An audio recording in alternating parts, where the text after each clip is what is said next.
Assalamualaikum warahmatullahi wabarakatuh dan salam sejahtera. Nama saya Adam Nashrid bin Azhan dari PPISM PBM 2429. Jadi, hari ini saya ingin mengkritik sebuah buku cerita kanak-kanak hasil seorang rakan saya iaitu Muhammad Wafiq bin Zul Asmam. Jadi, ini merupakan tugas 2 persembahan iaitu BMMB 1104 Kesusasteraan dan Kebudayaan Melayu. Jadi kita terus masuk kepada buku ceritanya. Jadi inilah gambaran muka hadapan buku cerita. Nama bagi buku cerita tersebut adalah Budak Lelaki dan Neneknya. Jadi saya akan terangkan tentang sinopsis awal bagi cerita ini. Di sebuah kampung yang kecil, tinggal seorang budak lelaki yang bernama Aiman. Aiman ni disangat rapat dengan neneknya iaitu Nek Siti. Walaupun mereka mempunyai hubungan yang erat, Aiman sering bercakap dengan nada kasar dan kurang sopan kepada neneknya. Lepas itu, suatu hari, setelah mendengar perbualan ibu bapanya mengenai keadaan kesihatan Nek Siti yang semakin uzur, Aiman mula merasa bersalah. Pada malam itu, Aiman bermimpi berada di dunia yang penuh cahaya dan bertemu dengan seorang wanita yang mirip Nek Siti yang mengajarnya tentang erti menghargai orang tersayang selagi mereka masih ada. Mimpi yang Aiman alami itu menyedarkan Aiman bahawa pentingnya adab dan kasih sayang dalam sebuah keluarga. Jadi, kisah kisah awal cerita ini merupakan tentang seorang lelaki yang bernama Aiman ini mempunyai perangai ataupun sikap yang tidak baik dan juga agak biadab dengan neneknya.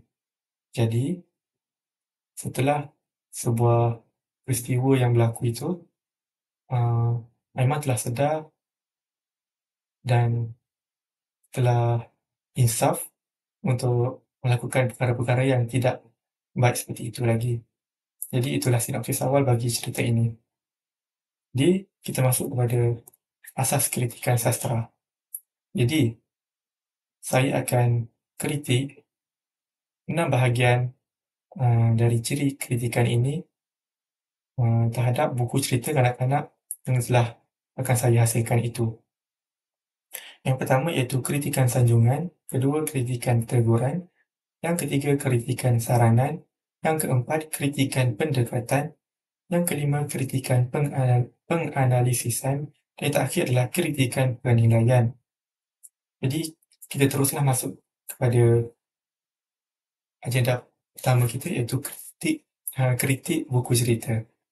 Baiklah, yang pertama iaitu kritikan sanjungan. Cerita ini sangat menyentuh hati dengan menyampaikan mesej moral yang penting melalui pendekatan yang mudah difahami oleh kanak-kanak.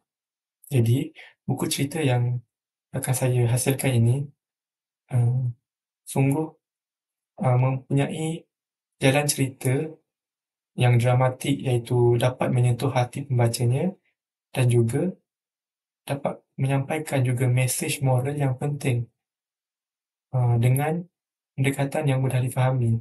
Bukan sahaja difahami oleh kita orang besar namun yang utamanya iaitu kanak-kanak. Jadi, apakah mesej-mesej moral yang dapat kita lihat? Itu unsur kasih sayang, kesopanan dan keinsafan dipaparkan secara berkesan. Seterusnya, bahasa juga yang digunakan ringkas dan sesuai dengan tahap membaca sasaran. Jadi, buku cerita ini telah menggunakan bahasa yang ringkas ataupun bahasa mudah untuk difahami oleh kanak-kanak pada tahap yang sesuai. Jadi, cerita ini telah menonjolkan nilai murni seperti kesopanan, kasih sayang, dan penghargaan terhadap keluarga. Sebagai contohnya, Aiman belajar untuk menggunakan bahasa yang lebih sopan apabila bercakap dengan orang tua, khususnya neneknya.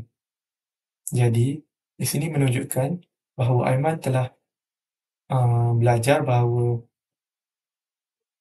Aiman telah sedar bahawa segala sikapnya yang sebelum ini merupakan sikap yang tidak betul dan Aiman sedar bahawa itu salah.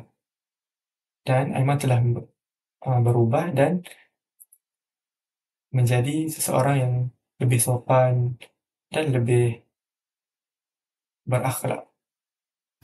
Jadi, pengarang bagi buku cerita ini iaitu Muhammad Wafiq telah berjaya menyampaikan mesej moral dengan cara yang mudah difahami oleh kanak-kanak serta dapat menyentuh perasaan pembaca.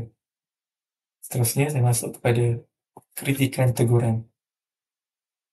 Jadi, sedikit teguran dari saya itu berdasarkan buku cerita ini, walaupun mesej yang ingin disampaikan itu jelas dan dapat menyentuh hati perasaan pembaca itu, namun bagi saya berharap jalan cerita ini boleh dikembangkan dengan lebih terperinci untuk memberi kesan dramatik yang lebih kuatlah. Dan jalan ceritanya harus lebih jelas dan lebih teratur. Maksudnya, jalan cerita itu lebih kemas. Jadi, perwatakan nenek atau Nek Siti boleh diperluas agar wataknya lebih hidup dan menyentuh. Maksudnya, Wafiq boleh tambahkan lagi bahagian-bahagian di mana Aiman bersama dengan neneknya. Tambahkan lagi bahagian-bahagian yang contohnya jalan cerita yang berkaitan dengan Aiman dan neneknya itu haruslah ditekankan agar watak Nenek Siti ini lebih hidup. Sebagai contohnya, plot cerita ini dia agak ringkas dan boleh dikembangkan lagi dengan latar yang lebih jelas ataupun konflik yang lebih mendalam. Jadi, Wafiq bukannya harus hanya meletakkan sebagai watak Nek itu dengan Aiman, namun harus letakkan lagi jalan cerita yang menarik untuk membuatkan pembaca lebih berminat untuk membaca buku cerita ini. Jadi, cerita ini boleh menjadi lebih menarik jika dimasukkan lebih banyak dialog atau peristiwa antara Aiman dan neneknya sebelum perubahan sikap ini berlaku. Itulah apa yang saya beritahu, iaitu peristiwa antara Aiman dan neneknya sebelum perubahan sikap berlaku. Maknanya, Wafiq boleh menambahkan lagi banyak peristiwa-peristiwa untuk menunjukkan bahawa sikap Aiman ini tidak betul terhadap neneknya. Begitu. Jadi, kesimpulan bagi teguran saya, cerita ini boleh menjadi lebih menarik jika dimasukkan lebih banyak dialog atau peristiwa antara Aiman dan neneknya sebelum perubahan sikap berlaku. Seterusnya, kritikan saranan. Penulis ini boleh menambah ilustrasi atau gambar pada setiap halaman untuk menjadikan cerita lebih menarik bagi kanak-kanak. Samping itu, boleh dimasukkan unsur budaya kampung secara visual supaya kanak-kanak dapat lebih menghargai warisan budaya tempatan. Contohnya dalam mimpi Aiman, dia berjumpa dengan tokoh yang menyerupai Nek Siti.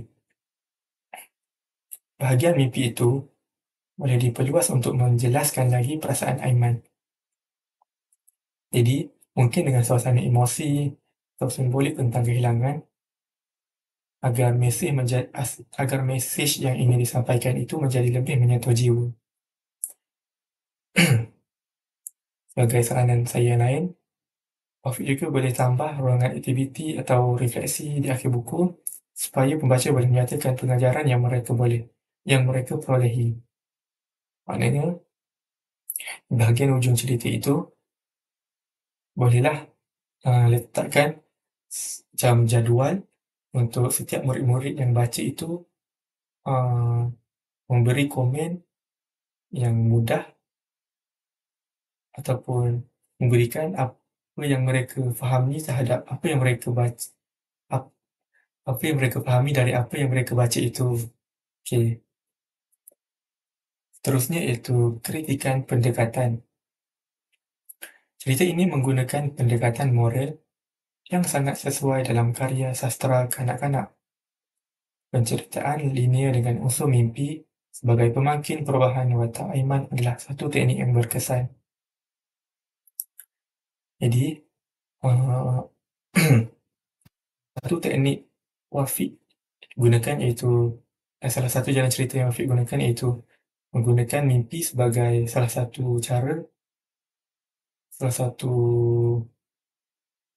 langkah ataupun salah satulah benda yang menyebabkan Aiman itu sedar bahawa, dia salah, tingkah lakunya adalah salah dan sikapnya itu adalah tidak betul.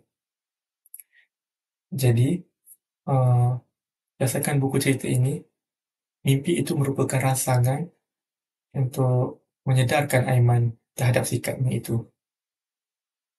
Jadi karya ini sesuai dianalisis dengan pendekatan moral kerana ia mengajarkan kesedaran dan perubahan sikap terhadap orang tua. Jadi, eee, sesuailah karya ini dianalisis. Kenapa? Kerana banyak banyak nilai-nilai moral, nilai-nilai murni yang dapat kita ambil, yang dapat diperolehi bukan sahaja terhadap kita dan juga kanak-kanak yang membacanya. Kenapa? Kerana pada masa kini, iaitu zaman sekaranglah, ramai kanak-kanak yang semakin kurang rasa hormat terhadap ibu bapa mereka, terhadap nenek dan atuk mereka ataupun terhadap ahli keluarga mereka. Jadi, buku ini membawa mesej yang penting terhadap terhadap kanak-kanak yang membaca. Jadi, sebagai seorang yang analisis buku ini, ingin nyatakan bahawa buku ini sesuai untuk dibaca oleh kanak-kanak. Perubahan Aiman dari seorang cucu yang kasar menjadi penyayang menunjukkan proses pematangan moral yang sesuai diteladani oleh kanak-kanak. Ini menunjukkan ini sebagai contoh untuk kanak-kanak bahawa setiap orang itu dapat berubah walaupun mengambil masa. Namun, masa itu tidak bolehlah terlalu lama kerana kita kita semua ini tidak tahu ajal bila datang. Jadi, itu sahaja tentang kritikan pendekatan. Seterusnya, kritikan penganalisisan. Dari sudut struktur, cerita ini mempunyai permulaan, konflik, kemuncak dan penyelesaian yang jelas. Watak utama iaitu Aiman mengalami perkembangan watak yang ketara dari bersikap kasar kepada lebih penyayang dan beradab. Jadi kita dapat lihat daripada sinopsis juga bahawa Aiman ini seorang yang biadab dan seorang yang kasar terhadap ahli keluarga mereka. Jadi, Aiman telah mengalami sebuah perkembangan perwatakan, iaitu dari seorang yang kasar, dari seorang kasar dan biadab kepada seorang yang sopan, seorang yang hormati orang tua, seorang yang hormati ahli keluarganya. Jadi, uh, saya akan mengupas secara terperinci elemen seperti watak, tema dan gaya bahasa. Jadi, contohnya, watak yang saya analisis iaitu Aiman. Aiman ini seorang watak yang dinamik. Kenapa? Dia berubah dari seorang negatif kepada yang positif.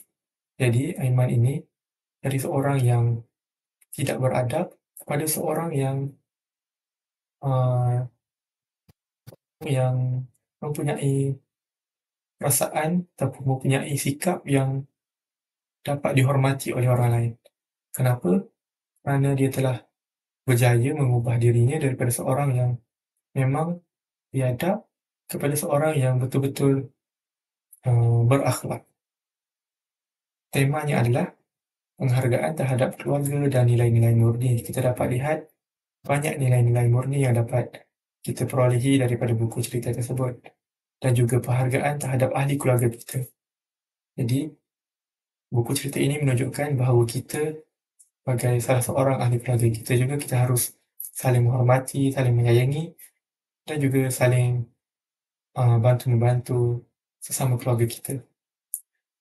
Cerita ini juga turut menekankan unsur nilai murni seperti kesopanan, menghargai keluarga dan keinsafan yang menjadikannya syarat dengan mesej pendidikan. Penulisan yang sederhana tetapi syarat dengan mesej menjadikan buku ini sesuai untuk pembentukan khasiah awal kanak-kanak. Yang terakhir adalah kritikan penilaian. Secara keseluruhan, buku ini berjaya menyampaikan nilai-nilai penting kepada kanak-kanak dalam bentuk yang mudah difahami dan menyentuh emosi. Ia sesuai dijadikan bahan bacaan dan pengajaran dalam kelas literasi awal. Jadi, saya akan memberi sedikit penilaian keseluruhan terhadap mutu karya tersebut. Cerita ini mencapai objektif sebagai bacaan kanak-kanak yang mendidik dan menyentuh emosi. Penyampaian nilai moral dilakukan dengan naratif yang halus, menjadikan pembaca cilik mudah terkesan dan belajar melalui watak Aiman. Jadi, banyak nilai-nilai moral, nilai-nilai murni yang dapat kita ambil berdasarkan jalan penceritaan yang dibawa. Jadi, penilaian keseluruhan bagi cerita ini, buku cerita ini sesuai untuk sasaran umur. Namun pada pandangan saya, buku cerita ini boleh dibaca oleh semua peringkat umur. Namun bagi orang yang sudah dewasa mungkin agak sedikit kurang berminat, namun jalan jalan penceritaannya dan juga plot-plot di dalam cerita ini sungguh menarik dan sesuai untuk dibaca bagi setiap umurlah, bagi setiap sasaran umur. Jadi pada pandangan saya, tiada tetapanlah sasaran umur ini. Yang kedua, nilai murni disampaikan dengan berkesan. Kita dapat lihat, kita dapat merasai, kita dapat menghayati setiap watak-watak tersebut dan juga kita dapat mengambil setiap nilai-nilai murni yang disampaikan. Dan yang terakhir adalah saya sedikit komen, iaitu ruang masih ada untuk memperkayakan jalan cerita dan latar. Maksudnya, Rafiq masih boleh untuk mekarkan lagi jalan ceritanya ataupun untuk memperluaskan lagi cara jalan cerita ini boleh berlakulah. Jadi keseluruhan bagi saya tentang buku cerita ini adalah menarik, kreatif dan juga menyeronokkan. Kenapa ia menyeronokkan? Kerana saya seronok apabila melihat Aiman itu berubah dari seorang yang biadab kepada seorang yang berakhlak. Jadi, saya memberikan 4.5 dari 5 bintang. Itu saya punya penilaian kerana buku cerita ini sesuai untuk kanak-kanak dan juga boleh digunakan dalam aktiviti pendidikan dalam kelas. Jadi, itu sahaja tentang penilaian. Yang terakhir, rumusan dari buku cerita ini adalah cerita budak lelaki dan neneknya merupakan sebuah karya sastera kanak-kanak yang mengetengahkan nilai-nilai murni seperti kesopanan, kasih sayang, penghargaan terhadap keluarga dan keinsafan. Watak Aiman menjadi simbol kepada proses pembelajaran sosial dan emosi dalam kalangan kanak-kanak, sementara watak Nek Fiti pula mewakili generasi terdahulu yang penuh hikmah. Melalui pendekatan naratif yang mudah, pengarang berjaya menyampaikan mesej moral dengan berkesan. Penceritaan yang disulam dengan unsur mimpi dan kesedaran diri memberikan kesan mendalam pada pembaca serta mampu meninggalkan impak jangka panjang terhadap pembentukan sahsiah. Jadi, itu sahaja dari saya